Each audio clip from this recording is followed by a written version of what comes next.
A vida é imprevisível e essa imprevisibilidade às vezes provoca finais tão estranhos que parecem ter sido escritos para um filme. Em alguns casos, a maneira como uma pessoa morre contradiz diretamente tudo aquilo que ela fez, defendeu ou conseguiu sobreviver durante a vida. Número 1. Steve Irwin. Era 4 de setembro de 2006 no estado de Queensland, na Austrália. Steve Irwin, o famoso especialista em animais selvagens, conhecido mundialmente como o caçador de crocodilos, estava gravando um documentário chamado Ocean's Deadliest, em Bat Reef, uma região localizada na Grande Barreira de Corais. Aos 44 anos, Steve vivia um dos melhores momentos de sua carreira. Ele era admirado em várias partes do mundo por suas aproximações corajosas com animais perigosos e por seu entusiasmo contagiante quando falava sobre conservação da natureza. Steve era casado com Terry Irwin, com quem teve 2 filhos, Bindi e Robert. A paixão de Steve pelos animais começou quando ele ainda era muito pequeno. Aos 6 anos, capturou uma cobra marrom venenosa. Aos 9, já ajudava a lidar com crocodilos. Essas experiências da infância determinaram o caminho que ele seguiria pelo restante da vida. Seus pais haviam criado, em 1970, um parque dedicado a répteis e animais nativos da Austrália. Mais tarde, Steve assumiu a administração do local. Sob sua direção, o parque se transformou no Australia Zoo. A personalidade expansiva de Steve, seu jeito intenso de apresentar os animais e sua coragem diante de espécies perigosas fizeram com que ele alcançasse fama internacional. O principal responsável por essa popularidade era o programa de televisão The Crocodile Hunter, conhecido em português como O Caçador de Crocodilos. Em julho de 2006, Steve parecia estar no topo do mundo. Ele e Terry haviam acabado de elaborar um planejamento de 10 anos para o Australia Zoo. Steve estava animado com a possibilidade de ampliar ainda mais seu trabalho e levar sua mensagem de conservação para milhões de pessoas. Ele costumava dizer que se os animais não entrassem no coração das pessoas, acabariam desaparecendo. Na visão de Steve, o tempo para proteger a vida selvagem estava se esgotando. O que ele jamais poderia imaginar era que sua dedicação aos animais o conduziria a um fim trágico durante um dia que havia começado de maneira aparentemente comum. Na manhã da gravação em Bat Reef, o clima estava ruim. A equipe inicialmente pretendia filmar tubarões-tigre, mas as condições do tempo impediram que o plano se concretizasse. Inquieto e desejando aproveitar o dia, Steve decidiu procurar outras imagens. Ele e parte da equipe, incluindo seu amigo próximo e cinegrafista Justin Lyons, entraram em um pequeno barco inflável e começaram a explorar a região. Pouco tempo depois, encontraram uma arraia com aproximadamente 2,40 metros de largura. O animal parecia perfeito para outro projeto que Steve estava desenvolvendo. As arraias costumam ser criaturas tranquilas. Quando se sentem incomodadas, normalmente preferem nadar para longe em vez de atacar. Porém, aquela arraia reagiria de uma forma completamente diferente. Steve e Justin estavam se preparando para fazer uma última tomada. A ideia era filmar Steve nadando atrás do animal enquanto a arraia se afastava da câmera. De repente, a arraia se apoiou na parte dianteira do corpo, ergueu a cauda e começou a golpear Steve repetidamente. O ferrão atingiu seu peito diversas vezes em poucos segundos. Justin trabalhava com Steve havia 15 anos e o considerava seu melhor amigo.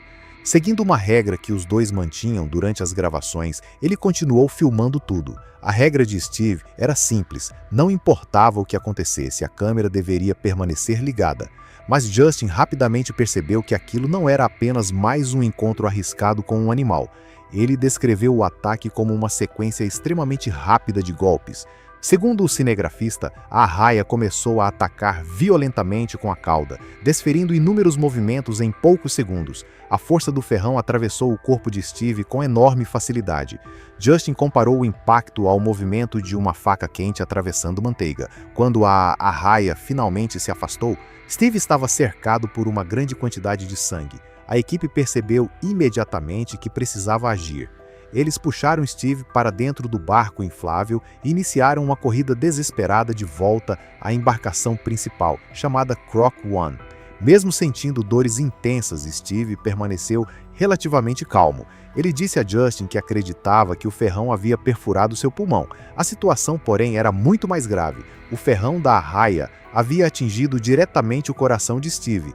provocando danos catastróficos. Justin e os demais integrantes da equipe tentaram mantê-lo consciente. Eles falavam sobre seus filhos e pediam que Steve continuasse pensando em Bindi e Robert. Em determinado momento, Steve olhou para Justin e pronunciou suas últimas palavras. Ele disse: "Estou morrendo." Justin realizou manobras de reanimação cardiopulmonar durante um longo período. A equipe continuou tentando salvar Steve enquanto retornava em direção ao local onde poderiam receber atendimento médico, mas os ferimentos eram graves demais. Quando chegaram até a equipe de emergência, Steve recebeu a declaração de morte. O ataque havia causado uma perfuração profunda no coração, além de uma perda de sangue extremamente rápida.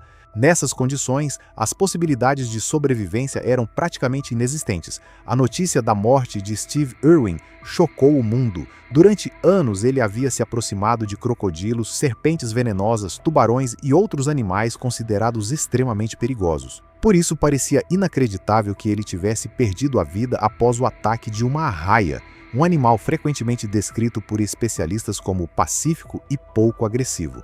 O toxicologista James Seymour, que estava a bordo do Croc One naquele dia, afirmou que tudo havia sido um acidente extremamente incomum. Segundo ele, em circunstâncias normais, encontros com arraias não terminam daquela maneira, mas às vezes uma sequência improvável de acontecimentos faz tudo dar errado. A morte de Steve deixou um enorme vazio no trabalho de conservação da vida selvagem. Na época, Bindi tinha apenas 8 anos. Robert tinha somente 2. Anos depois, Bindi afirmou que perder o pai era como perder uma parte do próprio coração. Segundo ela, quando essa parte desaparece, nunca pode ser recuperada completamente. Apesar da tragédia, o legado de Steve continuou vivo. Sua família manteve o trabalho do Australia Zoo e seguiu promovendo projetos de proteção aos animais e de preservação ambiental. A ironia de sua morte permanece difícil de ignorar. Steve passou a vida inteira convivendo com alguns dos animais mais perigosos do planeta, sobreviveu a encontros que poderiam ter terminado de forma fatal e ensinou milhões de pessoas a respeitar a natureza. No fim, perdeu a vida durante uma gravação aparentemente simples, ao se aproximar de um animal normalmente considerado tranquilo. Número 2. Jerome Moody. Era agosto de 1985, em Nova Orleans, no estado da Louisiana, nos Estados Unidos. Jerome Moody, um homem de 31 anos, participava de uma festa organizada pelo Departamento de Recreação de Nova Orleans. Não se tratava de uma comemoração comum. A festa havia sido organizada para homenagear os salva-vidas da cidade, que tinham concluído toda a temporada de verão sem registrar nenhum afogamento. O ambiente era de alegria e alívio. Segundo os responsáveis pelo evento, aquela era a primeira vez de que se tinha lembrança em que uma temporada inteira havia terminado sem uma única morte por afogamento nas piscinas administradas pelo departamento. Jerome não era salva-vidas. Ele estava no local apenas como convidado e aproveitava a celebração junto aos demais participantes. O evento acontecia ao redor de uma piscina pública. Havia aproximadamente 200 pessoas presentes e quase metade delas possuía treinamento ou certificação como salva-vidas. Além disso, 4 profissionais estavam oficialmente de serviço naquela noite, responsáveis por observar a piscina e garantir a segurança dos convidados. Conforme as horas passavam, a festa continuava animada. Os salva-vidas conversavam, compartilhavam histórias e aproveitavam a rara oportunidade de relaxar depois de uma temporada inteira de trabalho. Eles tinham motivos para comemorar. Durante meses haviam observado nadadores, prestado socorro, orientado crianças e mantido as piscinas seguras. Pela primeira vez podiam celebrar o fato de não terem perdido nenhuma vida. Jerome circulava pela área da piscina, conversava com outros convidados e participava da atmosfera descontraída da noite. Entretanto, em algum momento, enquanto todos se divertiam, algo terrível aconteceu. Perto do fim da festa, os salva-vidas começaram a retirar as pessoas da água para encerrar o evento. Nesse momento, fizeram uma descoberta assustadora. No fundo da parte mais profunda da piscina estava o corpo imóvel de Jerome Moody. Ele ainda estava completamente vestido. Ninguém sabia havia quanto tempo ele se encontrava ali.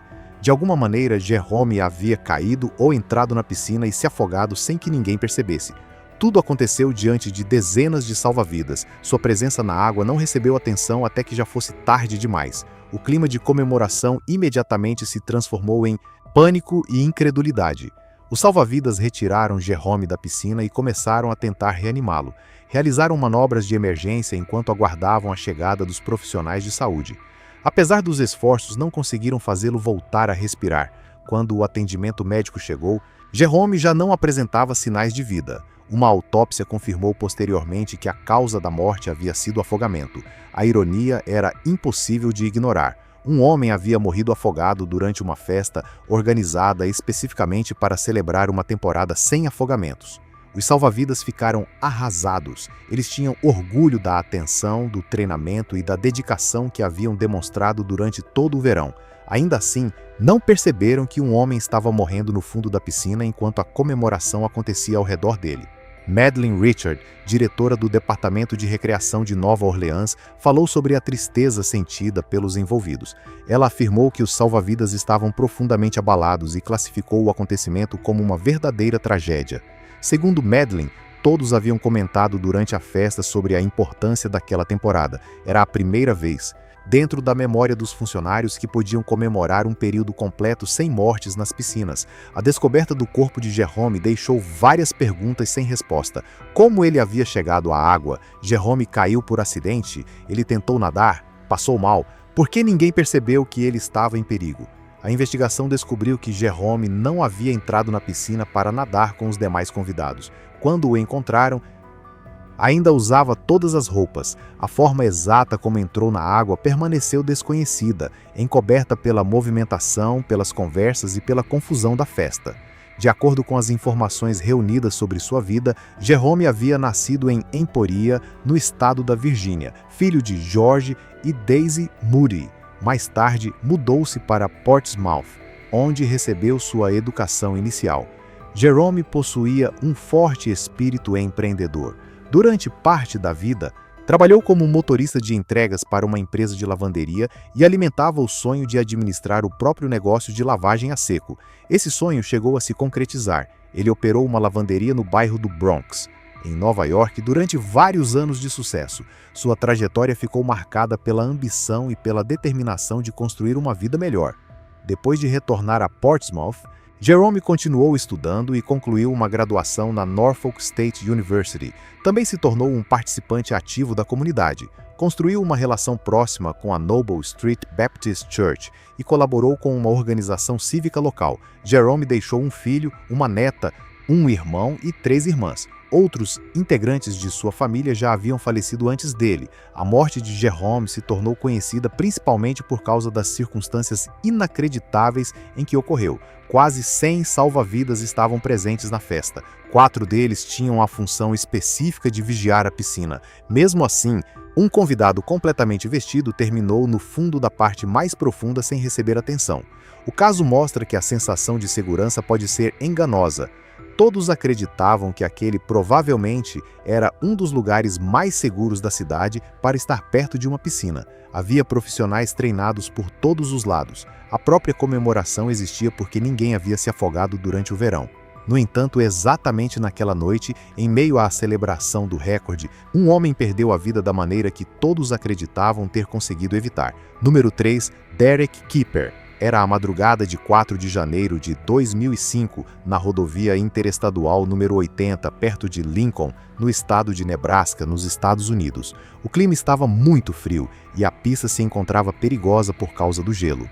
Derek Kipper, um estudante universitário de 21 anos, retornava para a faculdade depois de uma viagem a San Antonio, no estado do Texas. Ele cursava o último ano na Universidade de Nebraska, em Lincoln. Derek estava no banco traseiro de um veículo Ford Explorer, conduzido por seu amigo Luke Holman. Outro amigo, Nick Uphoff, viajava no banco dianteiro do passageiro. Os 3 faziam parte da mesma fraternidade universitária e haviam compartilhado diversas experiências juntos. Derek era conhecido como uma pessoa inteligente, engraçada e extremamente intensa. Ele gostava de debater, defender ideias e aprender sobre assuntos diferentes. Os amigos diziam que ele faria qualquer coisa para ajudar as pessoas de quem gostava. Seu desempenho acadêmico era extraordinário. Derek mantinha uma média praticamente perfeita enquanto cursava 5 áreas diferentes de estudo: história, psicologia, economia, sociologia e ciência política. Ele possuía grandes planos para o futuro. Depois de concluir a graduação, pretendia estudar direito. Naquela noite gelada, um motorista de caminhão percebeu que o Ford Explorer estava saindo da trajetória correta. O veículo derrapou na pista congelada. Luke perdeu o controle e o carro saiu da estrada, capotando várias vezes antes de parar em uma vala. O caminhoneiro ligou imediatamente para o serviço de emergência. Equipes de resgate seguiram até o local. Durante o capotamento, Derek acabou arremessado para fora do veículo. Quando os socorristas chegaram, encontraram o jovem caído e sem vida sobre o chão congelado. Derek não estava usando o cinto de segurança. Luke e Nick, que estavam com os cintos colocados, sobreviveram. Eles sofreram ferimentos, mas nenhum deles corria risco de morte. Os dois seguiram para um centro médico em Lincoln, onde receberam atendimento. A notícia do acidente se espalhou rapidamente pela universidade. A família, os colegas e os amigos de Derek ficaram em choque. Paul Keeper, pai do estudante, declarou que ainda não conseguia compreender completamente o que havia acontecido. Paul havia se mudado para Lincoln quando Derek começou a faculdade, pois desejava permanecer perto do filho. Ele falava com orgulho das conquistas acadêmicas de Derek, de sua inteligência e de sua paixão por debates. Durante um verão, Derek chegou a estudar economia na Universidade de Oxford, na Inglaterra. A experiência havia sido muito importante para ele. Cade Pittman, amigo de Derek desde o equivalente ao 7º ano escolar, também ficou devastado. Cade afirmou que Derek estava sempre disposto a ajudar qualquer pessoa. Segundo ele, o amigo era extremamente inteligente e também possuía um grande senso de humor. Derek chegava a ajudá-lo em disciplinas que nem sequer cursava.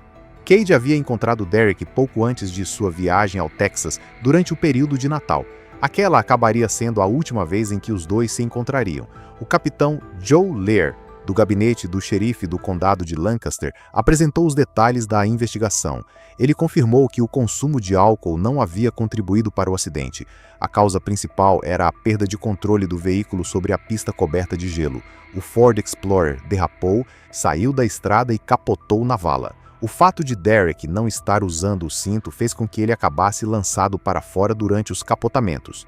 Seus dois amigos permaneceram dentro do veículo porque estavam presos pelos cintos. A morte já seria trágica em qualquer circunstância. Porém, um texto escrito pelo próprio Derek poucos meses antes transformou o acidente em um caso de profunda ironia. Em setembro de 2004, apenas 4 meses antes de morrer, Derek publicou um artigo de opinião no jornal estudantil Daily Nebraskan. O título do texto poderia ser traduzido como "Direitos individuais cedem diante das leis do cinto de segurança". No artigo, Derek se posicionava contra as leis que obrigavam motoristas e passageiros a usar o cinto. Ele afirmava que esse tipo de regra invadia a liberdade pessoal. Para Derek, cada indivíduo deveria ter o direito de decidir quais medidas de segurança desejava adotar. Na visão do estudante, o governo não deveria obrigar uma pessoa adulta a colocar o cinto. Ele considerava as leis invasivas e desnecessárias. Derek escreveu que cabia a ele escolher quais precauções de segurança tomaria.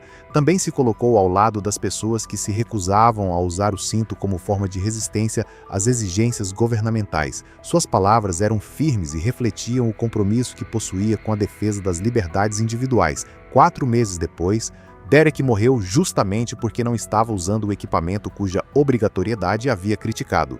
A ironia não passou despercebida entre seus colegas e entre os leitores do jornal.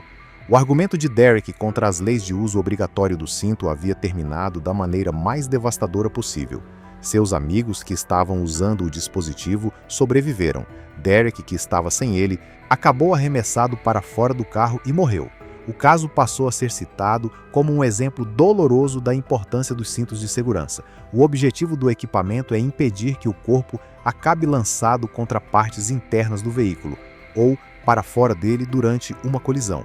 Embora o cinto não consiga evitar todos os ferimentos ou todas as mortes, ele reduz consideravelmente o risco de consequências fatais. No Reino Unido, a obrigatoriedade do uso do cinto nos bancos dianteiros entrou em vigor em 1983. Após a implementação da medida, registrou-se uma redução expressiva nas mortes e nos ferimentos graves entre ocupantes dos bancos dianteiros. Nos Estados Unidos, os cintos continuam salvando milhares de vidas todos os anos. Mesmo diante dessas evidências, algumas pessoas ainda rejeitam o equipamento. Muitas apresentam o mesmo argumento defendido por Derek, o de que o governo não deveria controlar uma decisão individual. A história do estudante mostra o possível preço dessa escolha. Seu artigo, que antes representava uma defesa apaixonada da liberdade pessoal, passou a ser lembrado como uma advertência trágica. Derek era jovem, brilhante e tinha uma carreira promissora pela frente. Ele pretendia concluir seus estudos, entrar na faculdade de Direito e continuar defendendo ideias nas quais acreditava. Porém, durante uma viagem noturna em uma estrada congelada, uma única decisão mudou tudo. A lei que ele considerava desnecessária existia justamente para tentar impedir o tipo de morte que acabou sofrendo. Todos esses casos servem como lembrança de que a existência humana raramente segue uma lógica perfeita. Podemos passar anos evitando um perigo e receber a surpresa de outro. Podemos sobreviver a situações extremas, acreditar que estamos completamente seguros ou defender uma ideia com absoluta convicção. Mesmo assim, um único acontecimento inesperado pode mudar tudo. A vida e a morte nem sempre respeitam nossas expectativas. Às vezes, elas produzem desfechos tão contraditórios que parecem impossíveis. Mas, como demonstram essas histórias, a realidade pode ser muito mais irônica do que qualquer obra de ficção.